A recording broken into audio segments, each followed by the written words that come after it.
It's been a great pleasure to watch him for the years, and it's even better pleasure to welcome to the stage, ladies and gentlemen, our next speaker, Mr. Ricky Williams.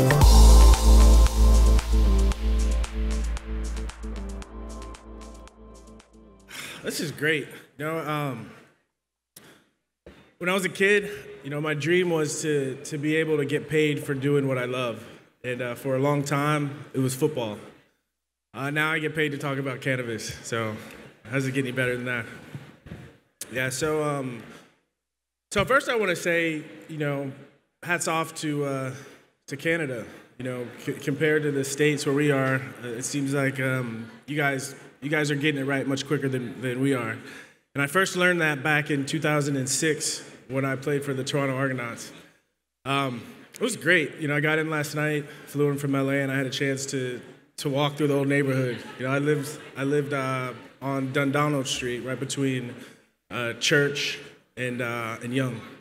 So hotel's right down the street, so I got a chance to go by the old neighborhood and see the old place. It was great. Well, when I was suspended by the NFL in 2006, and for cannabis, and I wasn't sure what I was going to do. I was going to take a year off, and my agent called and said, "Hey, why don't you go up to Canada and play football?" And so I said, "Canada?"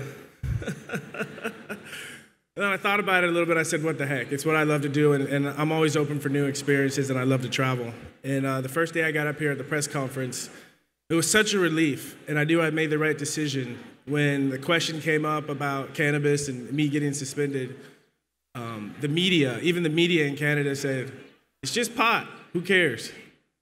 And it was very refreshing, considering what I went through. And just to tell you a little bit about my story, so I played in the NFL. I played for 11 seasons, played for the Saints for 3 years, played for the Dolphins for 6 years, and played for the Baltimore Ravens for a year. And I didn't start using cannabis until I got into the NFL. You know, I grew up in Southern California, so it was around all the time. And I partook a couple of times, but I didn't really notice anything, didn't really feel anything. Got to college, same story. Some of my teammates smoked, and they would pass the blunt around, and I'd hit it a couple times, but I didn't really feel anything. It wasn't until my senior year in college, going through some difficult times while I was trying to win the Heisman Trophy, and couldn't sleep. I was really stressed. I was having difficulty working things out in my mind. And a roommate of mine said, "Hey, why don't you just relax and try some of this?" So I remember smoking, and it was the first time in a few months that I could get a good night's sleep. And it occurred to me that, maybe this isn't as bad as we've been told it is. Maybe they lied to us. But it was illegal, and I was a football player. I was a jock, and jocks didn't do drugs, and so I didn't do anything about it. A couple of years later, I was playing for the New Orleans Saints. I was getting beat up, carrying the ball a lot. You know, football's a rough sport. And again, same roommate said, "Hey, why don't you try some of this?" And I did, and I felt better. And I also noticed that I recovered faster, and I was more excited about going to work the next day. And I started thinking, and this is way back in 2001, really before this conversation about medicinal cannabis, recreational cannabis. The legalization of cannabis was really prevalent in our minds. And I felt like I was onto something. And so, you know, the big talk right now, the two big subjects right now in the NFL are concussions as the one, and the second one is whether or not players should be able to use cannabis, which to me is quite silly, you know, considering the fact that we're football players, what we put ourselves through, the pain we have to deal with, the stress of playing working for a big corporation. It's tough. And as far as questions of medicinal cannabis or recreational cannabis, I think to me it's a moot point. So I was sitting over there on the side listening to this panel before, thinking about the burden of being a physician and the way that you have to talk about cannabis and the way you have to talk about medicine. It has to be backed by real science. I took a deep sigh and said, thank God I don't have that burden of proof before I can have access to cannabis. And I think what we all have is we have our own laboratories, which are our lives and our bodies. And something that was set up here really struck a chord with me. She mentioned effective cannabis use. effective cannabis use. So what is effective cannabis use? Well, to me, when I think of effectiveness, I think, okay, well, what am I actually trying to accomplish? All right? I think what am I actually trying to accomplish, and is cannabis allowing me to accomplish it? And I think that's something that everyone that consumes cannabis right now, I say it's their responsibility to really think about this question and to meditate on it for a little bit. Effective cannabis use. You know, one of the things about taboo subjects, things that contain a stigma, is because the price of getting caught or getting labeled by the stigma, so in this case cannabis, is so great that people aren't willing to even look at it honestly. You know, and a great example is research, right? Science. If you look at all the research that's been done over the past 5 decades, it's all skewed because the perspective is this is a bad thing and we're trying to understand why it's so bad.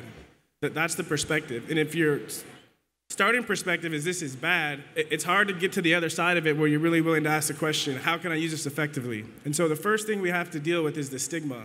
There's a stigma out in the world, and there's the part of us that have internalized the stigma. And it's funny to me, I see so many people who are receiving tremendous benefits from their cannabis use, and at the same time, inside, they're so torn because they've been taught their whole lives that this is wrong, this is bad, and it's gonna ruin their life. And in order for us to really look at this question of how can we use cannabis effectively, we have to deal with the stigma. We have to be willing to take a stand for what we know is right, which comes back to the idea of using our bodies as our laboratory. And personally for me, when I started smoking, it was, you know, you find whoever you could get it from, and the quality is whatever you can get. And now I've moved to California where we have access to science. We can test cannabinoids and we can know how much THC, how much CBD, is this a sativa, is this an indica?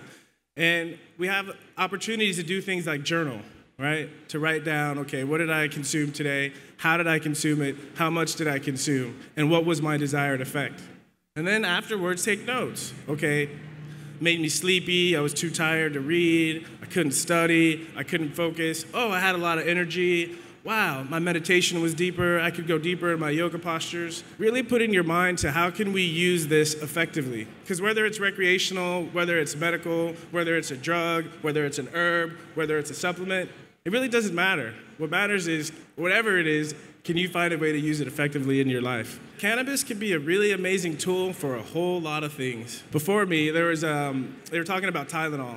In my experience with Advil, it was when I was in college, I had played football and I had a lot of really bad shin splints where it was difficult to walk and I had a difficult time practicing. So I started taking Advil. And at first, 2 Advil did the trick, and then 4 Advil did the trick.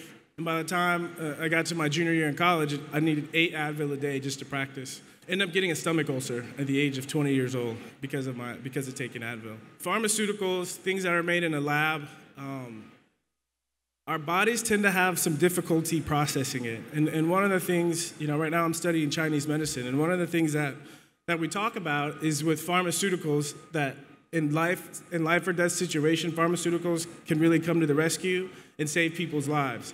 But when people are relatively healthy and dealing with minor stresses, stressors, and issues in life, to administer something that actually is a drain and a strain on the body and doesn't allow them to recover and to heal, it really is it's quite dangerous. And to me, it's one of the worst things that we could do to people that we're in charge of taking care of.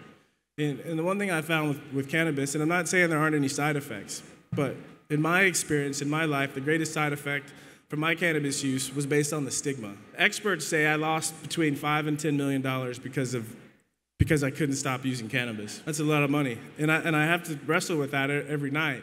First, I have to ask myself, okay, how important is money to me and what's more important than money? And when I asked that question, I got more important than money is, one, peace of mind and quality of life. And talking about effective cannabis use, that's what I'm looking for, is peace of mind and quality of life. And so far, I feel like I'm doing pretty good, you know.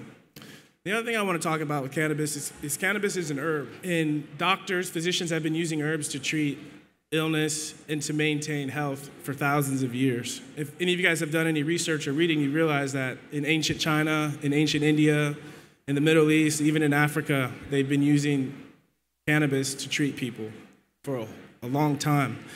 And cannabis wasn't introduced into the West until the late 1800s. And Dr. O'Shaughnessy was a British physician who was stationed over in India, and he noticed that people were using this substance, this plant. And he started doing some research, and he wrote some papers on the use of cannabis. And when he came back to England, he started spreading the news about this plant, which eventually made it to America. And physicians in the early 1900s, late 1800s, started using cannabis to treat pain.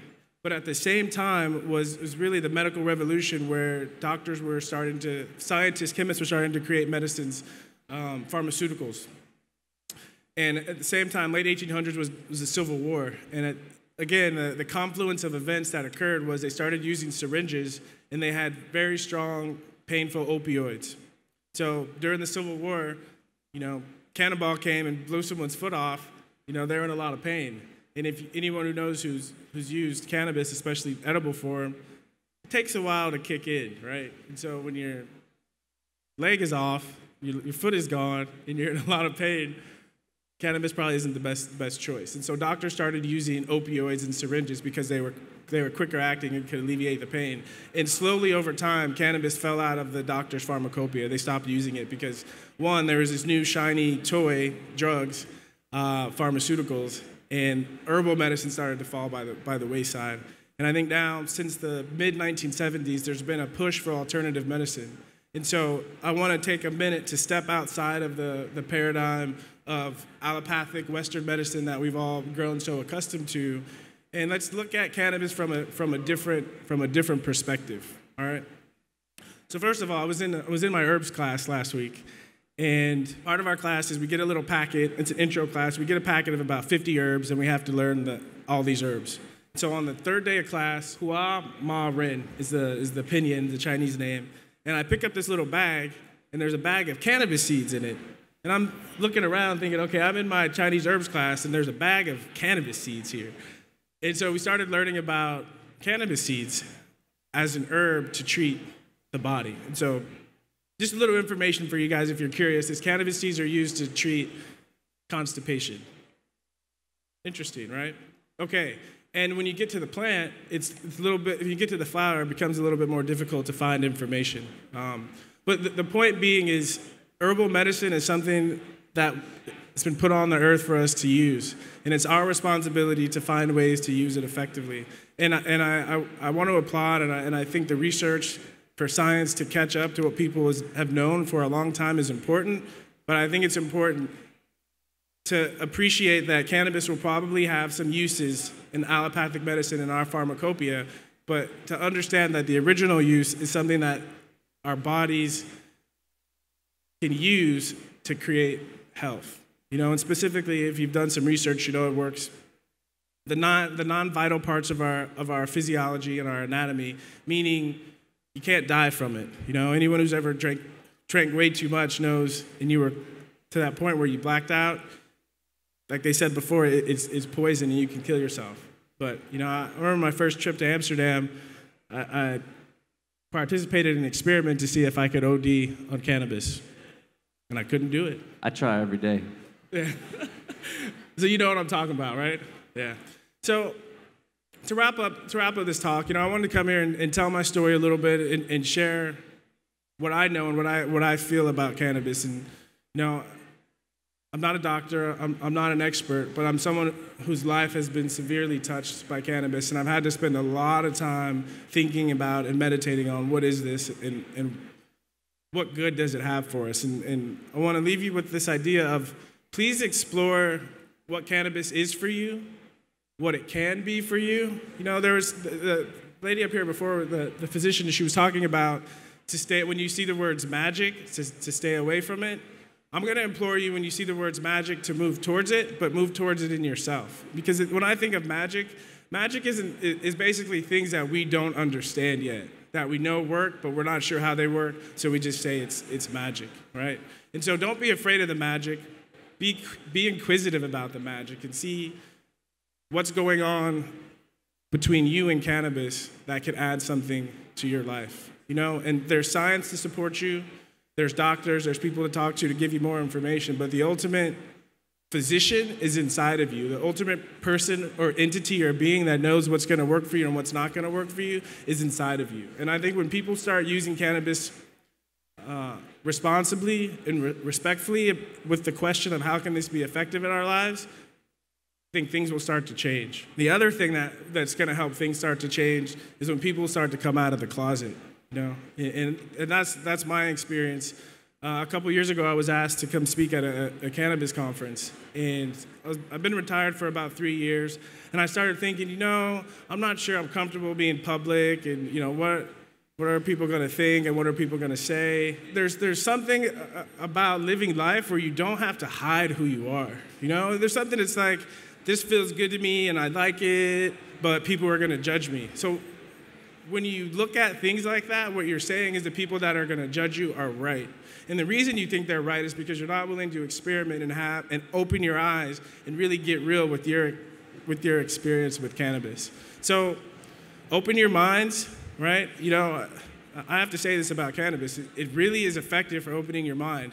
Before cannabis use, I was a really good football player, but I was pretty horrible at every other part of my life. And as I started to incorporate it and allow cannabis into my life, it allowed me to grow and become a more complete person. It required losing out on some money and retiring from football and traveling the world, but what I got back was myself. And I think that's the gift that we all have inside us that's waiting to come out. So now I want to open this up for any questions. And you can ask me anything. I'll talk about anything. Okay. What did you have for breakfast? I didn't have breakfast. See? I had 2 sips of coconut water. I'm on halfway through lunch right now. Yeah. Now, questions for the man. Come on now, let's see some hands up. Don't be shy. And he got the jersey on. He gets to go first. Did you ever smoke before a game? And if so, were you better or worse? Good question. All right. And secondly, who's got better weed, Cali or Canada? And a third one for him, can he get an autograph after on the jersey? Of course, yeah. So to answer your second question, who has better weed?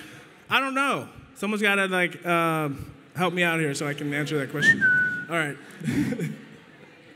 The first question, did I ever smoke before a game, and did I play better or not? The answer is no. I never smoked before a game. If I was a defensive lineman or maybe a linebacker, I think I would have felt more comfortable doing it. But at my position, there's so many details and new nuances that I'd have to pick up on that it wasn't the time. Definitely smoked after the game, and I will say I did smoke before practice once. And I was up here in Canada playing, and because I found out a couple of things. One, the CFL doesn't test for marijuana, and 2, the NFL doesn't send testers up to Canada to test. So I was okay when I played up here. And so we practiced in Mississauga at the University of Toronto, and on the grass fields. And when it rains, we go up. Is it Burlington? We'd go up to Burlington to practice an indoor facility. And so it was one of the days where it was raining, and so the guys hopped in the car and started driving. And the guys on the team would smoke before games and before practice. And so we're on the way to practice, and we're hotboxing in the car. And I said, what the heck? I was injured, and so I wasn't playing in games. I was just starting to come back and practice. And so I smoked a little bit, and I was curious, what is practice going to be like? I had one of the best practices of my life, and I'll tell you why. First of all, when you play in the professional football league, any professional football league, after the second day of practice, you're pretty much in pain for the next 6 months. And so our routine, most football players on a daily basis, nightly basis, is we have to pop anti-inflammatories. Otherwise, you get up in the morning and go to practice and you feel like crap. When you take the anti-inflammatory, you feel great and you can practice, you can continue to get better. I stopped taking anti-inflammatories because of my ulcer situation. So I would just have my own routine for getting over the pain. And so smoked before practice, and I went out there, and again, I had a broken arm, was just recovering, and then tore my Achilles and was just recovering. I went out there, and I just felt so present in my body, and I felt like a little kid again out there playing football. And I had so much fun. And what it did for me in the long run was it gave me confidence that I could overcome my injury, and I played in the next game. So again, I think there's physical effects of using cannabis. Science is starting to know. But again, I think the mental effects. I think when you realize that, your point of view creates your reality, meaning whatever you see, whatever you think is so is actually what is so. at least in our own personal realities. And when you use cannabis and your mind expands, you're willing to see other possibilities you hadn't seen before. And then you have the opportunity to bring those into your life and to manifest them. So, good question. Thank you. We was talking about practice. He was next. I'll get to you, young lady. What's that? Hey, I was just wondering about if you could speak on the benefits of cannabis for athletic recovery, and if you think sports leagues like the NFL will eventually allow cannabis for like concussions and stuff like that.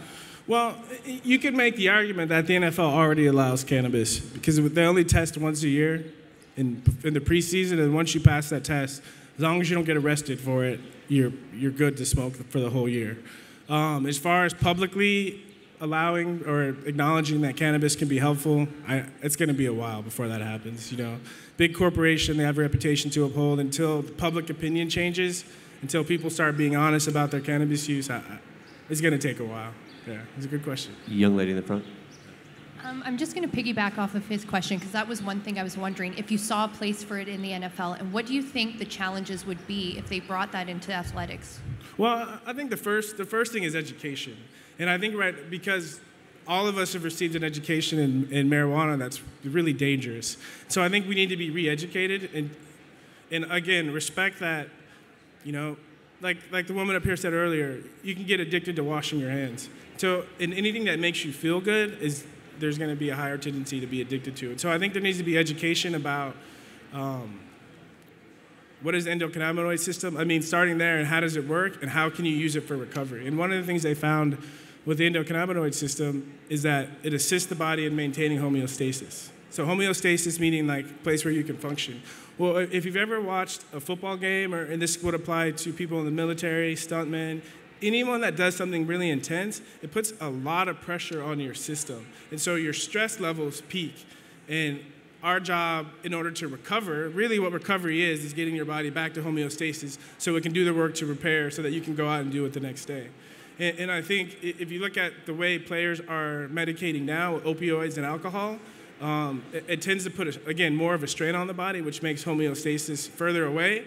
And our bodies only have a certain capacity to compensate. So compensate means I'm really stressed, but I still have to do my work, so I'm going to find a way to do it. Our bodies, or I have an injury, but I have to play, so I'm going to limp, and my body's going to compensate around it. And we only have a certain capacity to compensate. So if you've ever seen retired athletes, retired football players, or hockey players walking around, you know, they're really stiff, and they have a difficult time functioning. In the NFL, we're seeing players committing suicide. We're seeing depression. We're seeing a lot of issues. And for me, I think a lot of it is because when you put so much strain and stress on your body without having an effective mechanism to recover, you've really drained your body's resources. And so I think, to answer your question too, I think it's vital. I think it's a vital tool to have in your toolbox for recovery. And I think also what was mentioned is, you know, our society is when we have a pain or something's wrong, we take a pill or we smoke or we do something to make it go away. And what I love about cannabis is cannabis will facilitate any kind of healing process you want to engage in. What science is finding now is, you know, when people go out and they run and they get that runner's high, they used to think it was endorphins. Or when you get a massage or you get any kind of body work, or you see the chiropractor and you have that blissful feeling, they used to think it was endorphins, and now they're finding out that it's our endocannabinoid system going to work. And so I think an area of research that I'm fascinated by, because I am a body worker, because I am a healer, is the interaction is how does cannabis inhibit or enhance the effects of exercising or pushing our bodies to activate that homeostatic response. I got one question to your left here, Ricky, if we can. Do you meditate and smoke cannabis? And if so, is that helpful? Nightly. And have you stopped using cannabis? Because I saw in the news, maybe, I read it somewhere that you might have stopped after meditating. Yeah. Is that true? I stopped last night, but I'm probably going to start again in a couple of hours. We're going to start again in about 4 minutes when this wraps up, I think. But any other questions, Mr. Williams? We good? Anyone else? Then you got closing remarks? So I do want to talk about meditating. So one of the things, like, if you've ever been with a friend and you got a high for the first time, what I've noticed a lot of times is they'll say, I don't feel anything. I'm not high. I don't feel anything. And I started thinking, if cannabis is such a horrible drug, how can people use it and say they don't feel anything? And so for me, I found because I meditated, because I've meditated, I feel like I could do well with cannabis, because one of the things with opening your mind is it creates a lot of space, and it's the similar effect to meditation. So if you live in a small box and you're not used to having your mind expanded, when you use cannabis, you're probably going to freak out, because you're going somewhere you've never been before, and there's things that are there that you haven't seen before that can kind of scare you a little bit. And so for me, it's like meditation. Cannabis use can be a practice, a mindfulness practice, because it's an energy, right? So you use cannabis and you have this energy, and going back to effective cannabis use is, what are you going to do with it? Some people like to dance, some people like to watch TV, some people like to make love, some people like to eat, but there's an energy, and so what are you doing with it? And is that energy something that you're willing to invest back into your life to add to your quality of life? These are the questions that I play with, yeah. We've got 3 minutes if you want to take one final one or anything else to say. Or... Yeah, I'll talk all day. Well, you can actually, I'm going to jump in there and I'll make a little plug. You're going to be in the booth in just a minute, booth number 606, signing some autographs, having further questions, all that kind of stuff. Yeah. Yeah, perfect. Yeah, I'm also looking for a massage table, because tomorrow I was going to come back to the booth and do some body work. And, hopefully people here are consuming medicating so they can really feel what it feels like to consume and to receive body work, and really to practice mindfulness and being aware of what's going on inside, Because I think we're so distracted by what's going on in the world that sometimes we lose track of what's going inside. And I think one of the gifts that cannabis can be to the world is it's a tool to help us reflect on what our internal situation is like, and get more in touch with our hearts and who we are. Whole plant medicine helping the whole body. Ladies and gentlemen, Mr. Ricky Williams.